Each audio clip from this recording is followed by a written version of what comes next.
Welcome to Canadian Coffee House Crime. My name is Catherine. Today's interesting and eerie case takes us to the Salish Sea. The Salish Sea is part of the Pacific Ocean, located in the Canadian province of British Columbia and the U.S. state of Washington. It is about 440 kilometers long. It is a combined water system of the Georgia Strait, Puget Sound, and the Strait of Juan de Fuca. The waterways of the Salish Sea were important trade routes, and they remain a source of food for the indigenous peoples that inhabit the area. The sea contains more than 400 islands.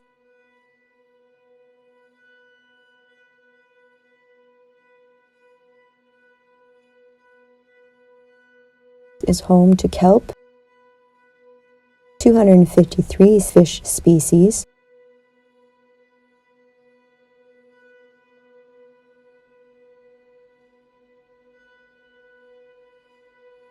37 marine mammal species,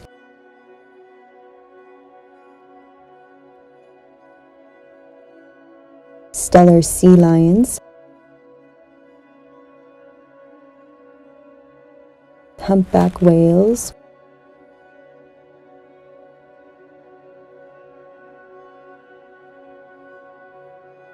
orcas,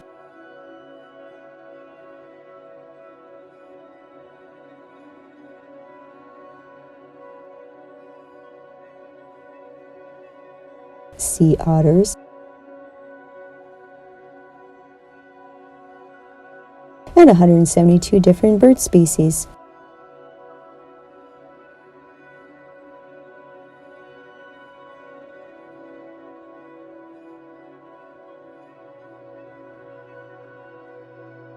It is also the area where feet detached from the remainder of their bodies have been mysteriously found washed upon its shores since 1887. In 1887, it was reported that a leg in a boot was found on Vancouver Beach.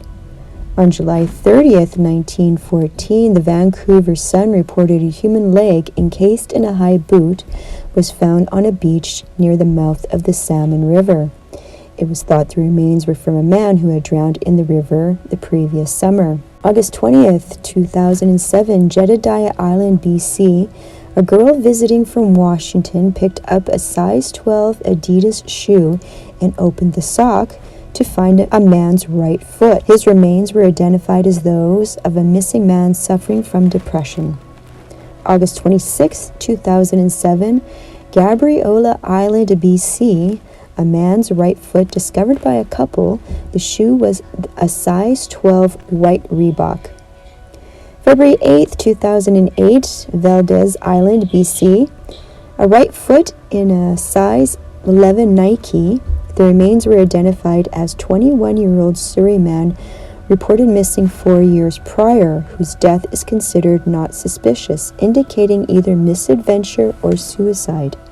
May 22nd, 2008, Kirkland Island, BC, a woman's right foot, a blue and white New Balance sneaker, belonging to a woman who jumped from the Pattullo Bridge in New Westminster in April 2004, a whole 4 years earlier. June 16th, 2008, West Ham Island, BC, a man's left foot was found by two hikers floating in water. The right foot found on February 8th on Valdez Island belonged to the same man. On June 18th, although 2008, on Tyee Split near Campbell River on Vancouver Island, there was a hoax. The hoax was a skeletonized animal paw which was put in a sock and shoe and then stuffed with dried seaweed. August 1st, 2008, near Fish, Washington, a right foot inside a man's black size 11 shoe was discovered by a camper on a beach. November 11th, 2008, Richmond, BC, a known woman's left foot in a shoe that was found floating in the Fraser River in Richmond. A forensic DNA profiling analysis indicated that it was a genetic match to the foot discovered on May 22nd on Kirkland Island. October 27th, 2009, Richmond, BC, a right foot in a size 8.5 Nike running shoe on a beach. The remains were identified as a Vancouver area man who was reported missing in January 2008. August 27, 2010, Whidbey Island, Washington. A woman's or child's right foot without a shoe or sock. This foot was determined to have been in the water for 2 months. DNA was tested, but there was no match found in the National DNA Database. December 5, 2010, Tacoma, Washington. Found on the tidal flats, the right foot was still inside a boy's size 6 Ozark Trail hiking boot and likely belonged to a juvenile or small adult. August 30th, 2011, Falls Creek, BC. The foot was found in a man's white and blue size 9 runner floating next to the Plaza of Nations Marina, attached to the lower leg bones. November 4th, 2011, Sasamat Lake, BC. A man's right foot inside a size 12 hiking boot was discovered by a group of campers in a pool of fresh water identified by the BC Coroner Service as that of Stefan Zahurjiko, a local fisherman who went missing in 1987, almost 30 years earlier. December 10th, 2011, Lake Union, Seattle, Washington. A human leg bone and foot in a black plastic bag was found under the Ship Canal Bridge. January 26, 2012, Vancouver. The remains of human bones inside a boot were found in the sand along the waterline at the dog park near the Maritime Museum. May 6, 2014, Seattle, Washington.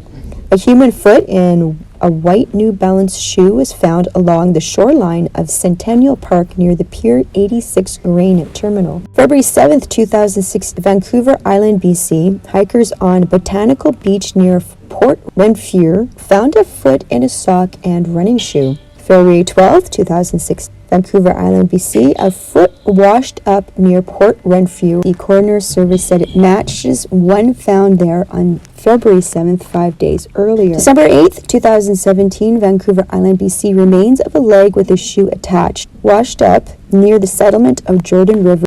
May 6, 2018, Gabriola Island, BC. A man walking along the shore encountered a hiking boot with a human foot inside, wedged in a log jam. September 18th, West Vancouver, BC.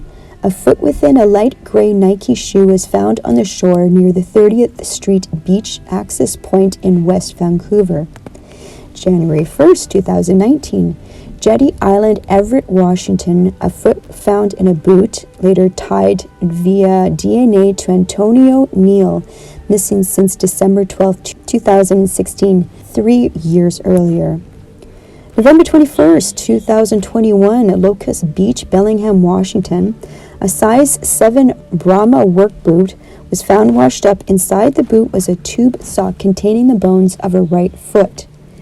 July 13th, 2023, which is this year, Gonzales Beach, Victoria, BC. No details are available publicly at this time due to how recent this discovery is. The BC Coroner Service are still investigating. The story has made headlines from newspapers such as the Melbourne Herald Sun, The Guardian, and the Cape Times in South Africa. Investigators have sent DNA samples from the feet to officials in Washington state in the event the person went into the water around the Port Angeles area and then drifted to the west coast of Vancouver Island. The hands, feet, and head often detach as a body decomposes in water, but rarely float, while buoyancy caused by air either inside or trapped within a shoe would allow it to float away. Most of these cases were determined to be suicides or died accidentally, most likely due to storms near the coast. Forensic anthropologists can tell looking at the ends of the bones whether they detached naturally or whether there's any signs of trauma or tool marks on them, and none of them have had anything like that. None of the feet have been forcibly severed. None of the BC cases involved foul play. Now, finding feet and not the rest of the bodies has been deemed unusual. Finding 2 feet, although, has been guessed to be at 1,000,000 to 1 odds. Thank you very much for watching. My name is Catherine, and this is Canadian Coffeehouse Crime, video number 41 on November 15th, 2023. Please feel free to press the like button as it helps with my exposure, and subscribe to my channel. I try to put out a new video every week. See you in the next case.